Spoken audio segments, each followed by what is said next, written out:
العالمين الصلاة والسلام على أشرف الأنبياء والمرسلين وعلى آله وصحبه ومن استنى بسنته إلى يوم الدين سلم تسليما كثيرا. رب اشرح لي صدري ويسر لي أمري واحلل عقدة من لساني يفقهوا قولي. ربنا زدنا علما نافعا ورزقا طيبا وعملا متقبلا. Aujourd'hui, Inch'Allah, dans notre série Tafsir simplifié, nous allons voir la deuxième partie de la sourate Naba. Dans cette deuxième partie, nous allons parler de la puissance d'Allah contre l'impuissance humaine. Au début, nous avions parlé du rejet. Maintenant, Allah nous parle ici, il a changé le sujet. Mais ça reste toujours, ça concerne toujours le même thème. Donc, si vous remarquez bien, le thème a changé. Par exemple, dans cette partie, vous entendez un nouveau rythme, différent du premier. Parce que ici, Allah nous dit Alam naj'alil arda mihada wal jibala awtada wa khalaqnakum azwaja. Donc, si vous écoutez, comme nous l'avions dit, quand le rythme change, ça veut dire quoi? Très souvent, c'est le paragraphe qui a changé. Ok? Donc ici, les mécréants avaient, par exemple, des dieux qui étaient faits de bois et de terre.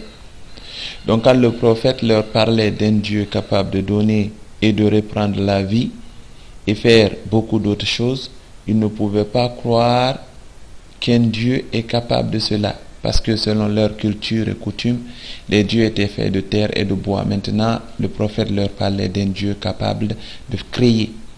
Ok? Donc maintenant, Allah les forçait à réfléchir. Comment? Par exemple, dans ce premier verset, Allah nous dit quoi?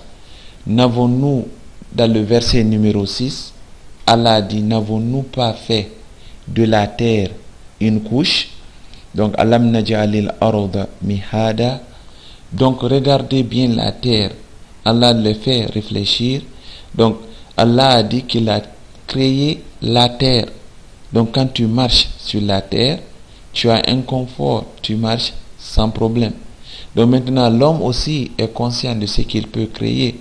Par exemple, lui, il peut fabriquer un lit là où il peut se reposer pour trouver le confort. Maintenant, si on compare par exemple le lit que l'homme a créé par rapport à la terre que Dieu a créée et il a étendu pour que l'homme soit à l'aise quand il marche là-dessus ou quand il vit là-dessus. Donc Allah nous a parlé de la création de la terre. Donc l'homme peut fabriquer le lit, mais quelle est cette comparaison avec la terre que Dieu a créée et étendue? Donc dans le 7e verset, nous voyons, Allah a dit quoi? Allah a dit wal jibala awtada. Donc il a fait quoi? Il a placé les montagnes comme des piquets. Parce que quel est le rôle des montagnes? En fait, c'est pour tenir la terre, pour équilibrer la terre, pour que la terre ne tremble pas. Donc Allah a dit qu'il a créé les montagnes comme des piquets. Donc si vous comprenez un peu, les montagnes sont comme des piliers. Donc c'est les piliers qui tiennent la construction. Donc si les piliers ne sont pas là, ça perturbe la construction. Donc Allah a dit que lui, il a créé les montagnes. Et maintenant, par rapport aux piliers, par exemple, que l'homme a créé, est-ce qu'il y a une comparaison?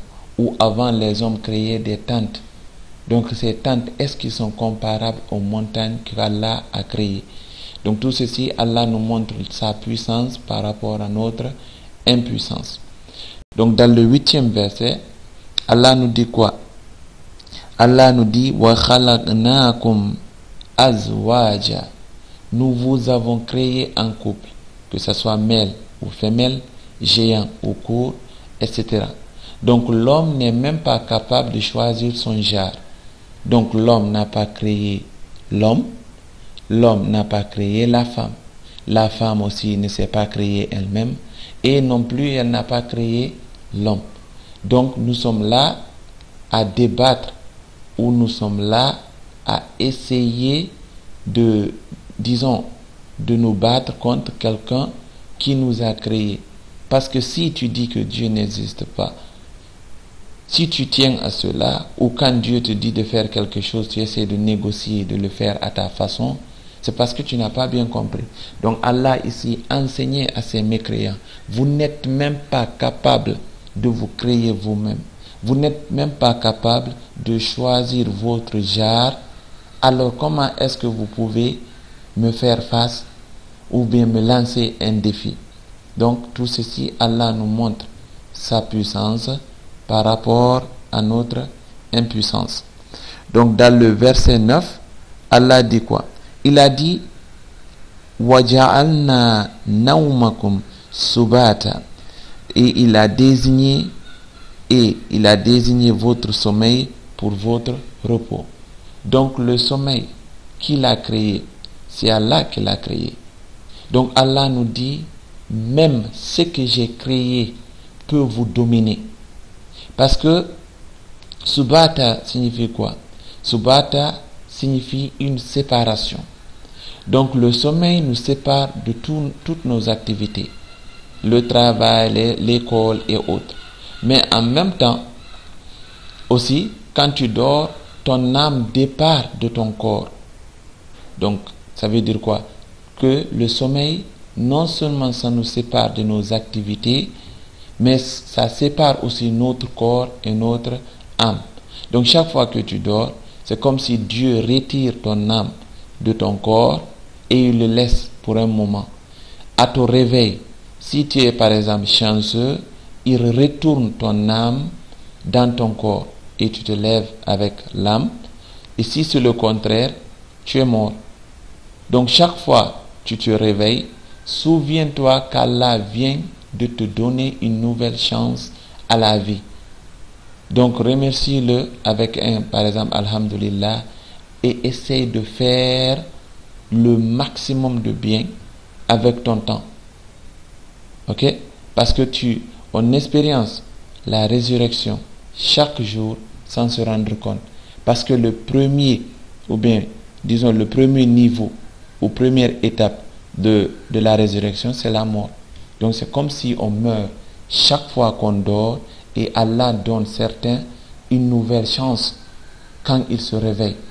Donc ce n'est pas de se réveiller et de continuer à faire du n'importe quoi, mais c'est de se réveiller et de profiter. Parce que quand tu dors et tu te réveilles, c'est comme si tu étais déjà dans ta tombe et Allah t'a donné une nouvelle chance. Ok? Donc cette création cette chose qu'Allah a créée, qui est le sommeil, a la puissance sur tout le monde, croyant ou mécroyant, pardon. Donc tout le monde, le sommeil domine tout le monde. Donc si le sommeil peut nous dominer, alors que disons-nous de celui qui a créé le sommeil? Donc dans le verset numéro 10, Allah nous dit quoi? Il nous dit وَجَعَلْنَا اللَّيْلَ libasa. Il a dit qu'il a fait de la nuit un vêtement. Donc un vêtement, la nuit recouvre tout et tout le monde. Donc croyant ou pas, cette création d'Allah est plus puissante que nous et on ne peut pas l'échapper. La nuit, donc par exemple, chacun sait, pendant la nuit, il y a beaucoup de choses qui ont lieu. Par exemple, certaines personnes se cachent la nuit pour faire des crimes. Mais donc la nuit est comme une couverture. Ok? Donc après, dans ce verset 11, Allah dit وَجَعَلْنَا النَّهَارَ مَعَاشًا, et il a assigné le jour pour les affaires de la vie. Donc, ça veut dire quoi? Que c'est pendant que tu dors, tu te reposes pendant la nuit, et c'est pendant la journée qu'il faut essayer de trouver quelque chose pour faire passer la journée. Donc, si par exemple tu travailles pendant la journée, bien sûr qu'il y a certains qui travaillent la nuit. Si vous regardez, même actuellement au XXIe siècle, à l'école, les gens partent à l'école. La plupart des gens partent à l'école pendant la journée.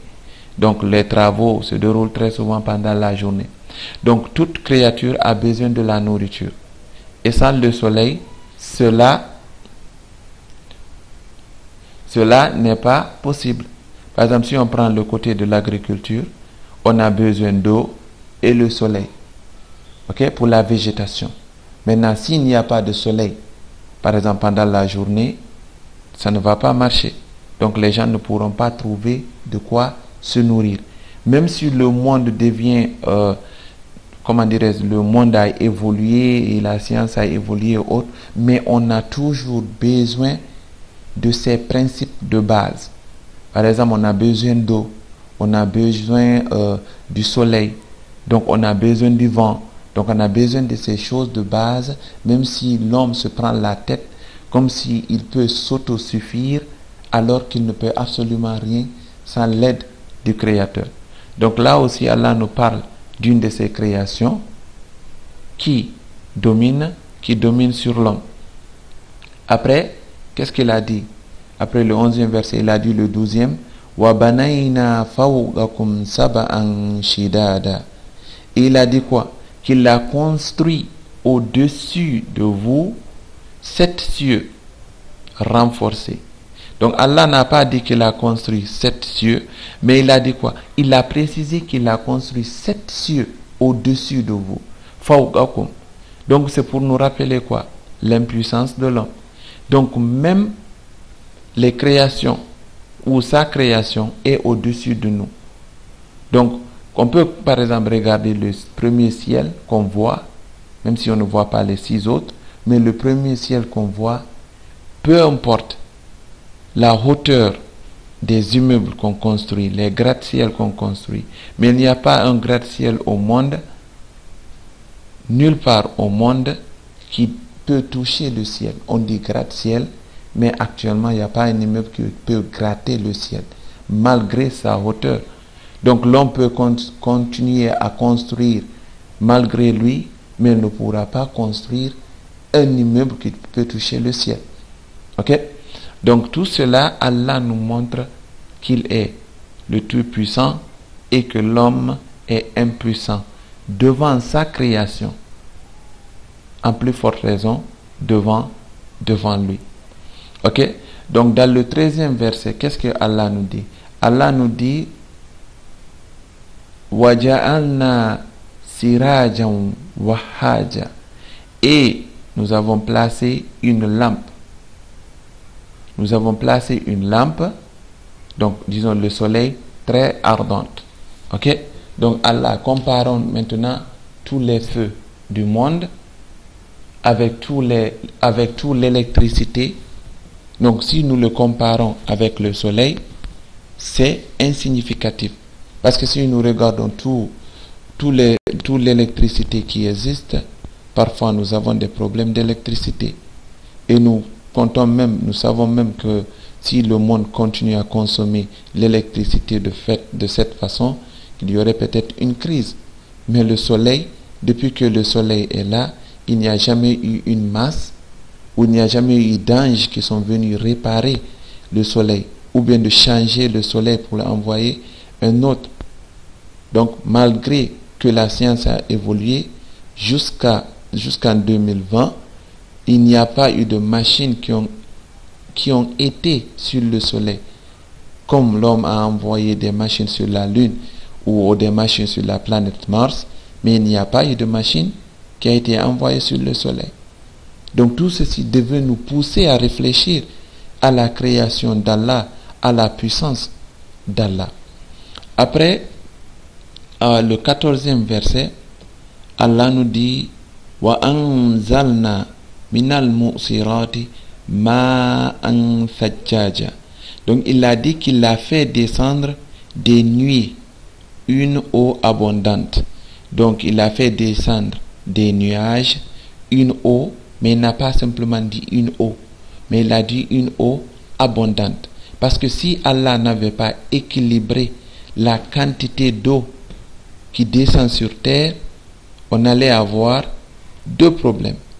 On pouvait par exemple, si il n'y avait pas d'eau, ça allait causer un problème de sécheresse. S'il y a peu d'eau, c'est la sécheresse. La sécheresse, c'est quoi? Donc il y aura la famine et la mort. Parce que s'il n'y a pas de quoi manger, les gens vont mourir. Maintenant, si Allah aussi avait fait descendre beaucoup d'eau, on allait avoir un problème d'inondation. Maintenant, qui parle d'inondation, parle destruction. Destruction. Donc, s'il y avait beaucoup d'eau, l'eau allait détruire tout sur son passage et cela aussi allait faire des dégâts et cela aussi allait pousser à la mort. Donc, si c'est peu d'eau, c'est la sécheresse. Donc, qui va mener à la famine, qui mènera à la mort. S'il y a beaucoup d'eau, cela allait mener à l'inondation. L'inondation allait mener à des dégâts, de la destruction. Cela aussi allait mener à la mort. Donc, dans ces versets, Allah nous a montré quelques signes de sa puissance sur l'homme. Maintenant, dans ces versets qui suivent, Allah nous parle de certaines de ses faveurs. Parce qu'il a dit qu'il fait descendre l'eau. Maintenant, on peut se poser la question, mais pourquoi il a fait descendre l'eau ou la pluie? Donc, dans le verset 15, il nous dit quoi? لِنُخْرِجَ بِهِ حَبًّا وَنَبَاتًا. لِنُخْرِجَ بِهِ حَبًّا وَنَبَاتًا. Donc, il a dit, c'est pour faire pousser par elle, donc la pluie, les grains et les plantes. Les grains et les plantes. Donc, quand on parle de grains et de plantes, ça résume toute la nourriture dont on a besoin. Donc, toute la végétation dépend de cette, par exemple, de la pluie, parce que sans la pluie, il n'y aura pas de nourriture. Peu importe où tu es dans le monde, tu peux parler du pain, tu peux parler de la viande, tu peux parler de tout ce que tu veux, mais sans la nourriture de base, sans la végétation, toutes ces choses n'auront pas lieu. Par exemple, quand tu parles d'un hamburger, maintenant il faut dire les composants. Parce que s'il n'y a pas de la nourriture pour les animaux, pour les bestiaux, on n'aurait jamais mangé ces animaux. Par exemple, si une vache ne mange pas, donc l'homme ne peut pas manger la vache, parce que la vache va mourir. Donc si on parle du lait, d'où provient le lait? Donc pour chaque petite chose que nous avons, il faut bien regarder quelle est la base de cette chose. Parce que même les matériaux qu'on construit, que ce soit les avions, les satellites, que ce soit les téléphones portables et autres, les ordinateurs, les voitures, tout vient de la terre. Tout vient de la terre. C'est des matériaux qu'on a trouvés dans la terre que nous avons transformés et améliorés pour créer ces machines. Ok? Donc nous avons besoin de la terre. Et comme nous avons appris de la religion, l'homme a été créé de la terre. Il vit et se nourrit de ce qui vient de la terre. Il mourra et sera enterré sous la terre. Et il ressuscitera de la terre. Donc tout ce qui nous concerne se trouve sur la terre. Après, le 16e verset, qui est le dernier verset de cette deuxième partie, Allah a dit quoi? Wajannatin alfafa. Et ces grains vont pousser, vont devenir des plantes. Et ces plantes deviendront des jardins luxuriants. Donc des jardins de luxe. Donc si tu parles de jardin ou tu parles de forêt, c'est parce qu'il y a eu de petits arbres. Ok? Donc ça a commencé avec des plantes qui ont grandi et ces plantes se sont transformées à de gros arbres et ces arbres se sont transformés à des forêts. Donc dans cette partie, Allah nous a donné quelques exemples pour nous faire réfléchir à notre impuissance par rapport à sa puissance. Donc chaque chose que nous voyons sur terre devait nous pousser à réfléchir, devait nous aider à nous rapprocher plus d'Allah. Donc nous allons nous limiter ici pour cette deuxième partie, Inch'Allah jusqu'à la troisième.